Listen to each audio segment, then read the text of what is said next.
Good morning, students. One again. We'll continue with the chapter. This is Jodi's fawn.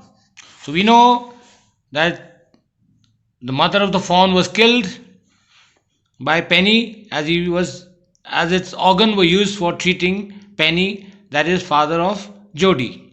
And now he goes into the forest to find the fawn. Moving on to the third part.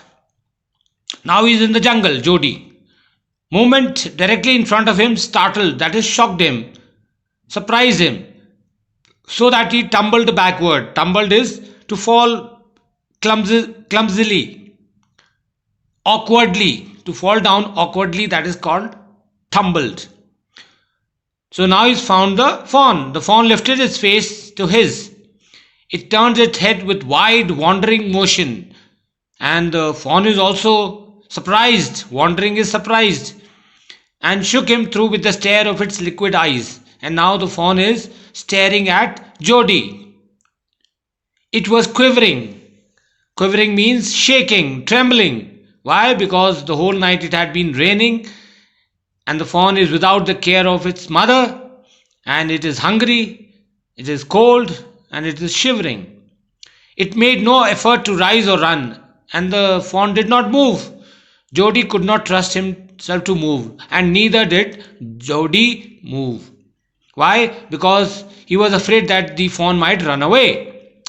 So he whispered in a soft voice, he said, "It's me."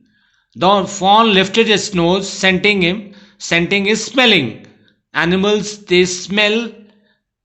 Like you, if you have a pet dog in your house, it will smell you and recognize you. Similarly, the fawn is also trying to smell. Who is this?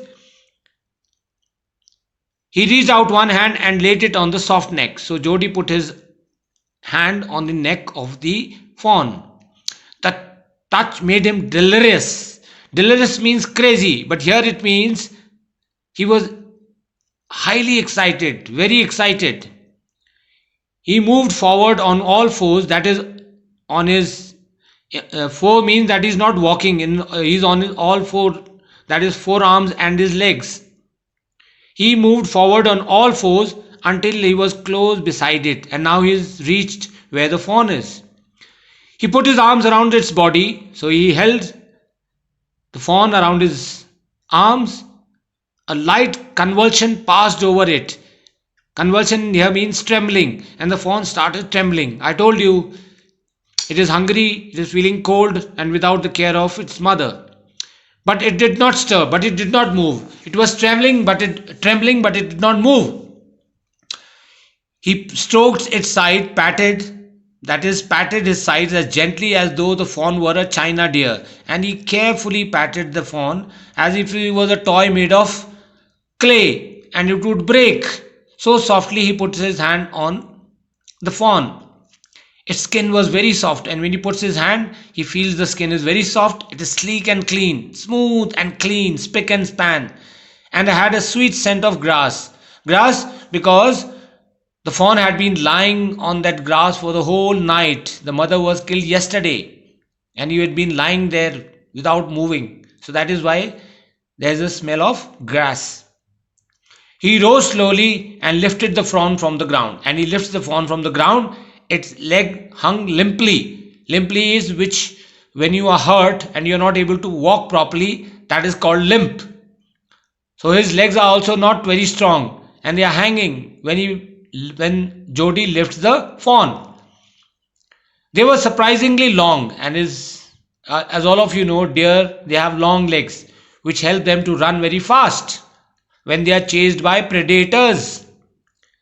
And he had to hoist the fawn as high as possible under his arm. Hoist is to pull high, to lift up, since the fawn has got long legs and he is also a very small boy, so he had to hold him very high. Moving on to the next paragraph. He was afraid that it might kick and bleat. Bleat is the sound of a goat, and deer is also from the goat family. So the sound of the deer is called bleating. At sight and smell of its mother. So he thinks that if I take her where the mother is dead, the baby fawn might start bleating and kicking. So he skirted is moved around that place, the clearing where the dead mother is lying, and pushed his way into the thicket. Thicket is the forest, thick forest, dense forest, full of grass, branches, vines. It was difficult to fight through with this burden. And why it is difficult to move through this forest? Because it is thick, and also he is small, and plus he is holding a fawn in his hands. The fawn's legs caught in the bushes, and he could not lift his own with freedom. And when he is moving in the forest, the legs of the fawn are being caught, and he himself cannot move freely. He tried to shield his face from prickling vines, and he tries to protect. Shield is protect its face, the face of the fawn, from prickling. Prickling is thorny vines. Vines is plants. When he is moving through the forest carrying the fawn in his hands, its head bobbed with his stride, and bobbed is move from side to side. So the head of the fawn is moving side to side when he is being carried by Jodi. His heart thumped with the marvel of its acceptance of him. And now Jodi heart is beating fast. Thumped means his heart is beating fast, because he knows that the fawn has accepted him, and now fawn will be with him. So he is very excited. So his heart is beating fast. He reached the trail. Trail is the path in the jungle, small path in the jungle. He reached the trail and walked as fast as he could until he came to the intersection with the road home. And the trail, that small path in the jungle, took him to the road which will take him to the home. So now he's reached the place where he can reach his home. He's out of the forest thicket. He stopped to rest because he's tired, and set the fawn down on its dangling. Dangling means hanging. They are not steady. They are shaking. It wavered again, it is shaking on them. It looked at him and bleated. And so the fawn, after Jodi puts him down, the fawn looks at him and starts bleating. That is the sound of the baby fawn. He said, enchanted, mesmerized, he is overjoyed. I'll carry you after I get my breath. So when he sees that the fawn is looking at him, he says, don't worry, fawn. Let me take some rest. Catch my breath means, get my breath means, let me take some rest, because he's tired. I'll carry you after I get my breath. So I'll continue with this video, with this chapter rather, in my next video. Thank you all of you, and have a nice day.